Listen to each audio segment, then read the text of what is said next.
Mara baada ya mwimbaji wa nyimbo za Injili Goodluck Gozbert kutoa ushuhuda namna Mungu ambavyo alimpitisha katika ile hali ya masturbation, bila shaka watu wengi tuliona ule ushuhuda wake. Sasa kumekuwa na blog mbalimbali ambazo zilikuwa zimeposti zile clip ama ile clip yake akitoa ushuhuda. Sasa mwimbaji Goodluck Gozbert kaja kuzungumza mara baada ya ile clip kutrend kweli kweli, na nukuu kile ambacho amekiandika katika ukurasa wake wa Instagram.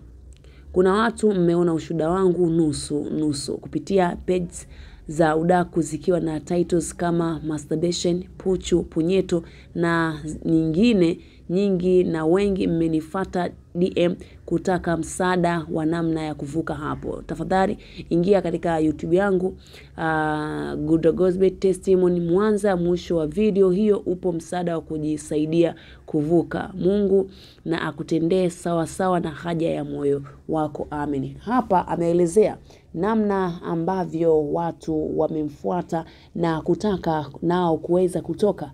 Yani Goodluck Gozbert alitoka, lakini pia nao wao waweze kusaidika na msaada kutoka kwa mtumishi wa Mungu Goodluck Gozbert. Kama aliweza kutoka, basi na wao wanaweza kutoka. So wameomba msaada namna ya kutoka katika issue hiyo kubwa, na amewajibu bwana. Unaweza kwenda pale YouTube kutazama ule ushuhuda, lakini pale mwishoni anasema ameweka namna ya kuweza kutoka katika janga hili zito kweli kweli.